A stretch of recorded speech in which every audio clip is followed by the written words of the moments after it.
أول من يدعى إلى الجنة يوم القيامة يحمدون الله في السراء والضراء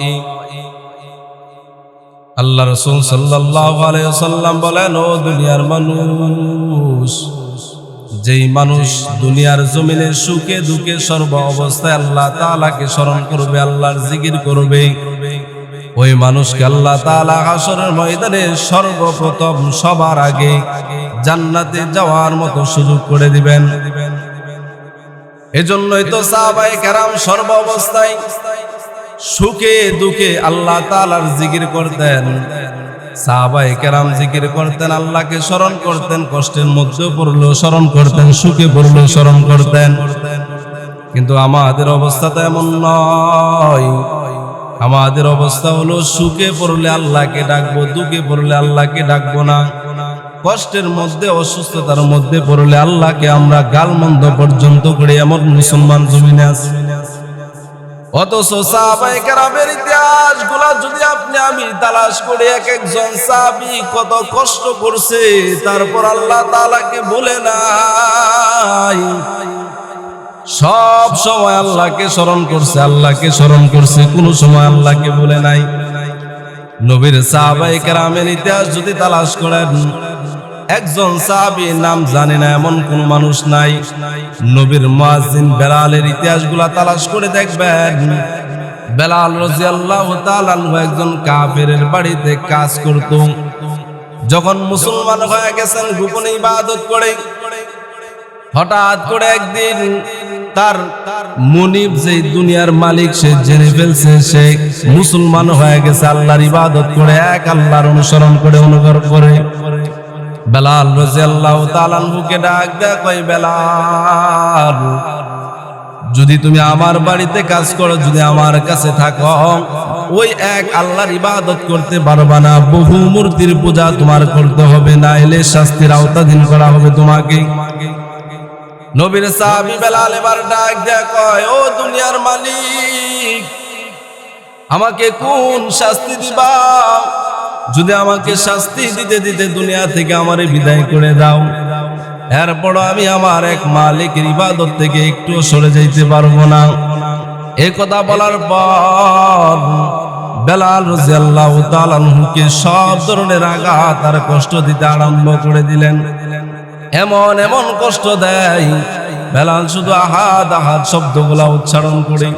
একদিন আমার নবীর সাহাবী আবু বকর ডাক দেয়া, কয়, দুনিয়ার মানুষ,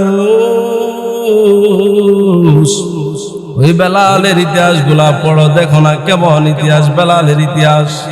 বেলাল রাদিয়াল্লাহু তাআলা আনহুর ইতিহাস কেমন করে কিতাবওয়ালারা লিপিবদ্ধ করছেন তালাশ করে দেখেন।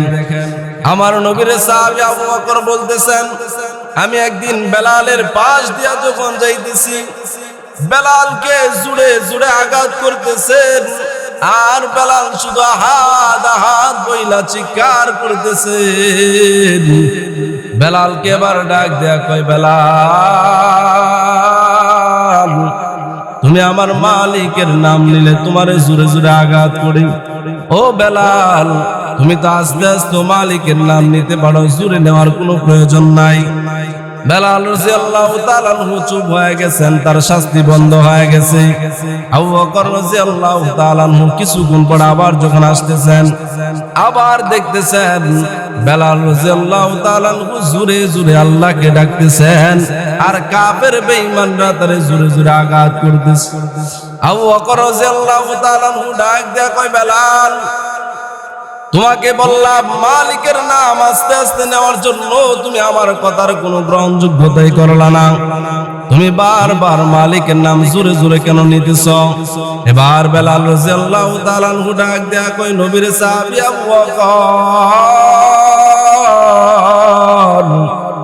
আমি যখন আস্তে আস্তে করে আমার মালিকের নাম নেই, আর বেঈমানরা যখন আমারে আঘাত করে, আমারে আঘাতরা কেমন জানে আমার শরীরের মধ্যে লাগে, আর যখন জুড়ে জুড়ে আমার মালিকের নাম নেই, বেঈমানরা আঘাত করলে আমার শরীরের মধ্যে কোনো আঘাত লাগে না। এজন্যই তো বেলাল রাদিয়াল্লাহু তাআলা আনহুকে আল্লাহ তাআলা হাশরের ময়দানে সম্মানিত করবেন। হাসরের ময়দানে আল্লাহ তাআলা শেষ নবী যতক্ষণ পর্যন্ত জান্নাতে প্রবেশ না করবে কাউকে জান্নাতে যাওয়ার সুযোগ করে দিবেন না। হাসরের ময়দানে আল্লাহ তাআলা শেষ নবীকে সর্বপ্রথম জান্নাতে যাওয়ার সুযোগ করে দিবেন। আল্লাহ রাসূল সাল্লাল্লাহু আলাইহি ওয়াসাল্লাম যতক্ষণ জান্নাতে না যাবেন কাউকে জান্নাতে যাওয়ার মতো সুযোগ করে দিবেন না। হাসরের ময়দানে আল্লাহ তাআলা যখন জান্নাতে যাওয়ার সুযোগ করে দিবেন, সর্বপ্রথম আদম আলাইহিস সালাতু ওয়াস সালাম জান্নাতের গেটের মধ্যে গিয়ে দাঁড়ায় যাবেন, গিয়ে বলবেন, কে আছো? জান্নাতের দরজা খুলে দাও, গেট খুলে দাও, জান্নাতে প্রবেশ করার জন্য আমি আসছি, কে আছো? জান্নাতের দরজা খুলে দাও।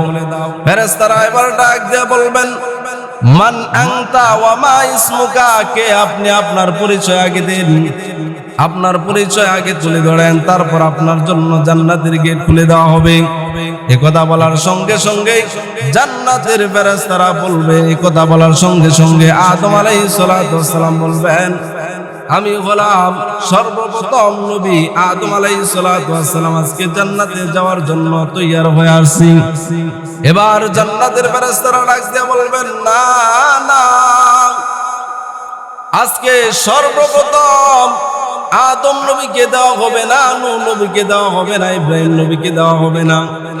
আজকে সর্বপ্রথম যে নবীকে জান্নাতে যাওয়ার জন্য আল্লাহ তাআলার পক্ষ থেকে অনুমতি হয়েছে, ইনি হলেন শেষ নবী জনাবে মুহাম্মদুর রাসূলুল্লাহ সাল্লাল্লাহু আলাইহি ওয়াসাল্লাম। আজকে জান্নাতের মধ্যে প্রবেশ করবেন। আল্লাহ রাসূল সাল্লাল্লাহু আলাইহি ওয়াসাল্লাম যখন জান্নাতের গেটের মধ্যে যাবেন, যাওয়ার সঙ্গে সঙ্গে জান্নাতের গেটগুলা খুলে দেওয়া হবে। আল্লাহ রাসূল সাল্লাল্লাহু আলাইহি ওয়াসাল্লাম নবীর সঙ্গে হযরত আবু বকর আর উমরকে সঙ্গে নিয়ে জান্নাতে যাওয়ার জন্য তৈয়ার হয়ে যাবেন। আল্লাহ তাআলা ডাক দিয়ে বলবেন, বন্ধু আমার, আজকে আপনি জান্নাতে যাওয়ার জন্য দুইজন সাহাবীকে সঙ্গে নিয়ে রওনা হয়ে গেছেন। একজন হলেন আবু বকর আর একজন হলেন উমর। ও নবী আমার, আজকে আপনি দুইজনের সঙ্গে আরেকজনকে আমি সিলেক্ট করে দিচ্ছি, আরেকজনকে সঙ্গে নিয়ে আপনি তারপর জান্নাতে যাবেন। আর ওই ব্যক্তির নাম হলো হযরতে বেলাল রাদিয়াল্লাহু তাআলা আনহু। আল্লাহ তাআলা এই পুরস্কারটা দিবেন শুধু আল্লাহ তাআলাকে সর্বাবস্থায় স্মরণ করার জন্য, আল্লাহ তাআলাকে সর্বাবস্থায় আল্লাহ তাআলাকে স্মরণ করার জন্য। যখন আল্লাহ তাআলা দিয়া দিবেন, নবী এবার ডাক দিয়ে বলবেন, ও আল্লাহ, আজকে আমার সঙ্গে বেলালকে আমি সঙ্গে নিয়ে জান্নাতের মধ্যে প্রবেশ করব। বেলাল রাদিয়াল্লাহু তাআলা আনহু নবীজির গুড়ার লাগাম ধইরা নবীজিকে সঙ্গে নিয়ে জান্নাতের মধ্যে প্রবেশ করবেন।